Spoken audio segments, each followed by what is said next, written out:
ओम सूर्य नारायणो नमः। कैसे हैं आप सब? रविवार सूर्य देवता की पूजा का बार है। जीवन में सुख समृद्धि, धन संपत्ति और शत्रुओं से रक्षा के लिए रविवार का व्रत सर्वश्रेष्ठ है। रविवार का व्रत करने व कथा सुनने से मनुष्य की सभी मनोकामनाएं पूरी होती हैं। मान सम्मान, धन, यश तथा उत्तम स्वास्थ्य की प्राप्ति होती है। तो आइए अब मैं आपको सुनाती हूँ रविवार व्रत की कथा। प्राचीन काल में एक बुढ़िया रहती थी। वह नियमित रूप से रविवार का व्रत करती थी। रविवार के दिन सूर्योदय से पहले उठकर बुढ़िया स्नान आदि से निवृत्त होकर आंगन को गोबर से लीपकर स्वच्छ करती। उसके बाद सूर्य भगवान की पूजा करके रविवार व्रत कथा सुनकर भगवान सूर्य का भोग लगाकर दिन में एक समय भोजन करती थी। भगवान सूर्य की कृपा से बुढ़िया को किसी प्रकार की कोई चिंता और कष्ट नहीं था। धीरे धीरे उसका घर धन धान्य से भर रहा था। उस बुढ़िया को सुखी होता देख उसकी पड़ोसन उससे जलने लगी। बुढ़िया ने कोई गाय नहीं पाल रखी थी, इसलिए वह अपनी पड़ोसन के आंगन में बंधी गाय का गोबर लेकर आती थी। पड़ोसन ने कुछ सोचकर अपनी गाय को घर के भीतर बांध दिया। रविवार को गोबर ना मिलने से बुढ़िया अपना आंगन नहीं लीप पाई। आंगन न लीप पाने के कारण उस बुढ़िया ने सूर्य भगवान को भोग नहीं लगाया और उस दिन स्वयं भी भोजन नहीं किया। सूर्यास्त होने पर बुढ़िया भूखी प्यासी ही सो गई। प्रातःकाल सूर्योदय से पूर्व उस बुढ़िया की आंख खुली तो वह अपने घर के आंगन में एक सुंदर गाय और बछड़े को देखकर हैरान हो गई। गाय को आंगन में बांधकर उसने जल्दी से उसे चारा लाकर खिलाया। पड़ोसन ने उस बुढ़िया के आंगन में बंधी सुंदर गाय और बछड़े को देखा तो वह उससे और अधिक जलने लगी। तभी गाय ने सोने का गोबर किया। गोबर को देखते ही पड़ोसन की आंखें फट गईं। पड़ोसन ने उस बुढ़िया को आसपास ना पाकर तुरंत उस गोबर को उठाया और अपने घर में ले आई तथा अपनी गाय का गोबर वहां रख आई। सोने के गोबर से पड़ोसन कुछ ही दिनों में बहुत धनवान हो गई।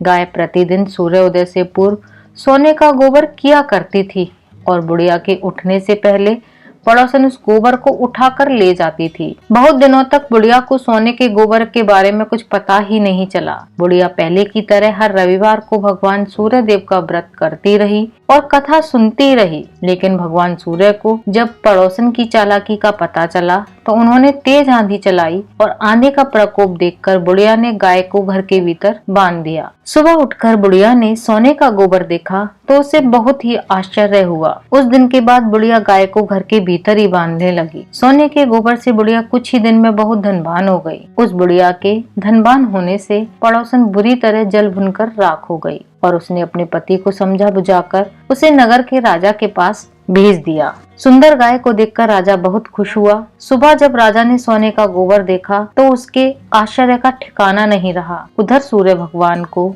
भूखी प्यासी बुढ़िया को इस तरह प्रार्थना करते देखकर उस पर बहुत दया आई। उसी रात सूर्य भगवान ने राजा के स्वप्न में कहा, हे राजन, बुढ़िया की गाय व बछड़ा तुरंत लौटा दो, नहीं तो तुम पर विपत्तियों का पहाड़ टूट पड़ेगा, तुम्हारा महल नष्ट हो जाएगा। सूर्य भगवान के स्वप्न से बुरी तरह भयभीत राजा ने प्रातः उठते ही गाय और बछड़े को बुढ़िया को लौटा दिया और राजा ने बहुत सा धन देकर बुढ़िया से अपनी गलती के लिए क्षमा मांगी। राजा ने पड़ोसन और उसके पति को उनकी इस दुष्टता के लिए दंड दिया। फिर राजा ने पूरे राज्य में घोषणा करवाई कि सभी स्त्री पुरुष रविवार का व्रत किया करें।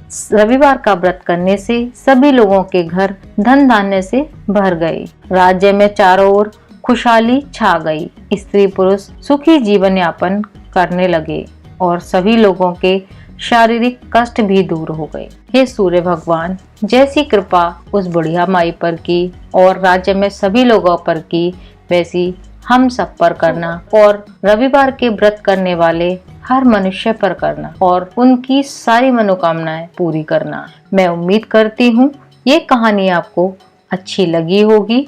अच्छी लगी हो तो कमेंट करके जरूर बताना और अपने फ्रेंड्स और फैमिली मेंबर्स के साथ शेयर भी करना और वीडियो अच्छी लगी हो तो लाइक करना मत भूलना। मिलती हूँ फिर एक नई जानकारी के साथ। तब तक के लिए जय सूर्यदेव। बोलो जय सूर्यदेव।